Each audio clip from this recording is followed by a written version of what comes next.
bisa ngambrangen ati karunaning kaswase wong aneng marga memalat kung risang kondo wastra mojo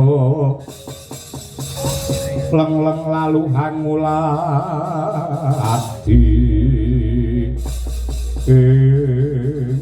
begegek ugat-ugat sadulita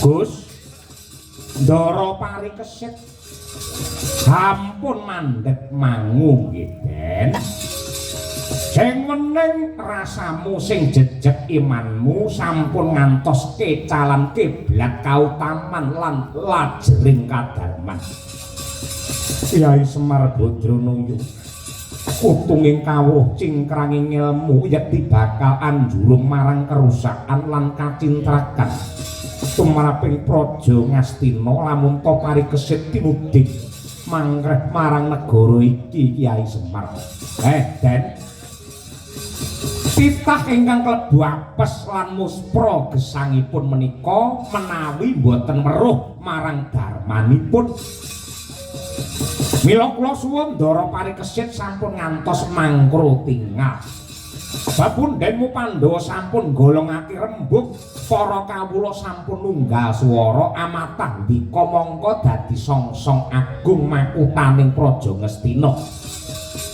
mila saking menika mangtata jiwa ragamu dadi ratu niku dudu bebungah nanging amanah tegesipun ratu niku kudu tanggung jawab sakutuhe tumrap negara lan kawula yen dika wis saguh aja golek sugih yen sampeyan wis sagah aja golek turah yen sampeyan wis gelem aja golek pengalem sampun sawetawis dangu negari Ngastina niki bobrok lan rusak merga pakartine Kurawa mila saking menika sakmangke sampun wancinipun narbuka lembaran enggal negara bisa mujudake idam-idamane bangsa adil makmur kerta raharja awit saking kawicaksananipun sang calon ratu adil nika Bambang Parikesit jakwane ning kawangi ana bapak samunsan dinamira kok nang kuram karapetan padang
Gurnita reh kakiri-kiri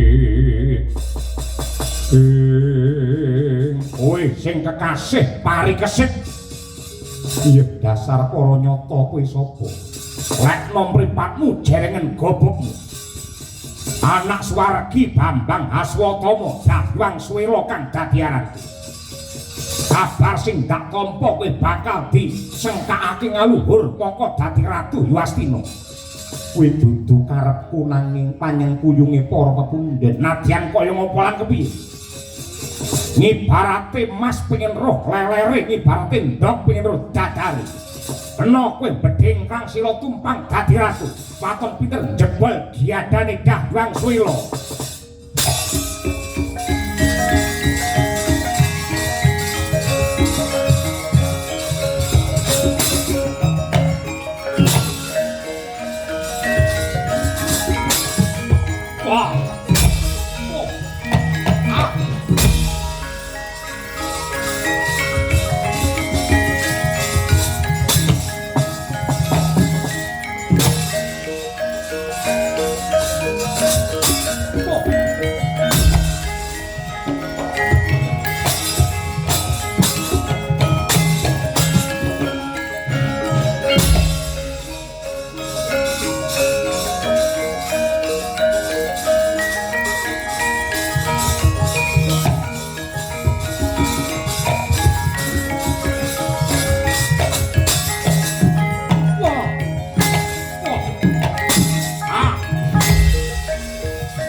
Mrekut mancing samudra yodreng wiraganyo sumaput wantis melegang kanira sumingap nempaki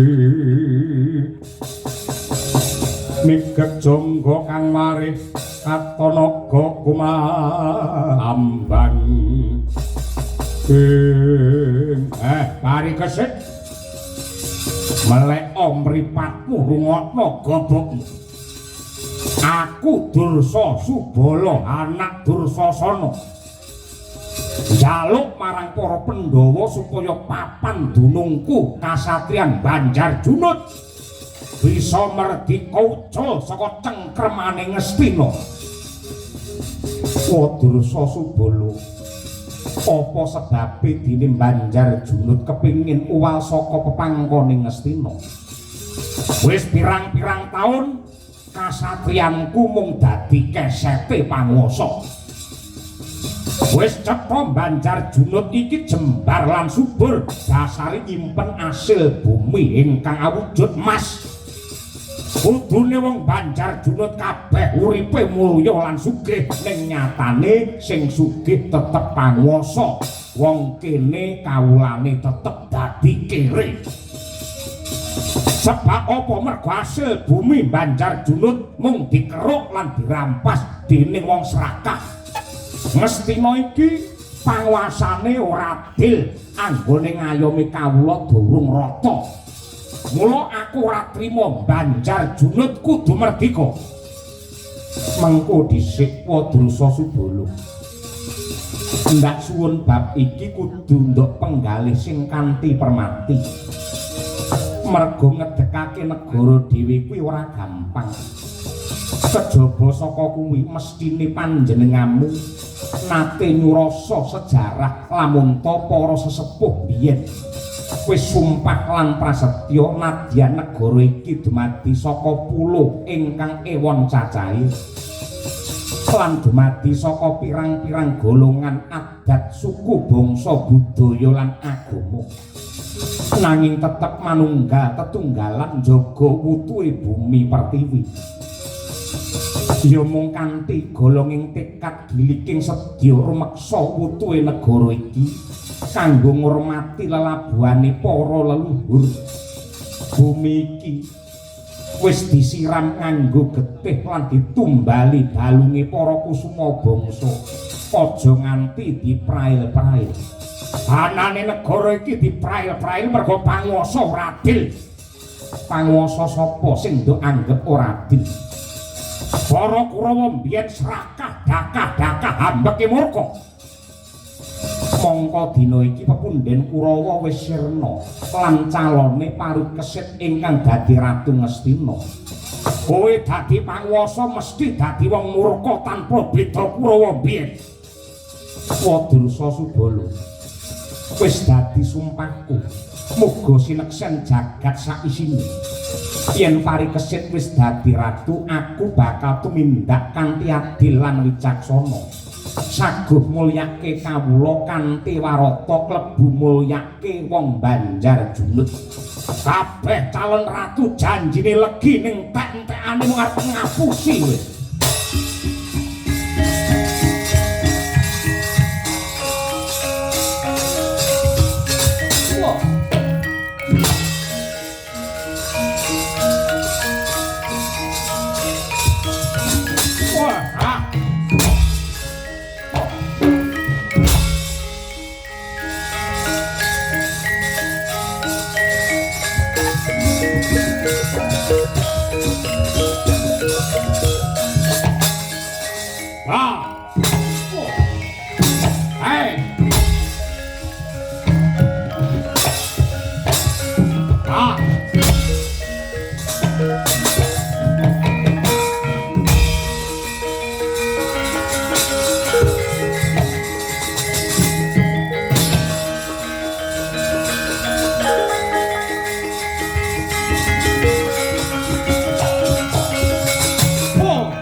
iblis lanat wani nglemah bengkah nyelo-nyelo.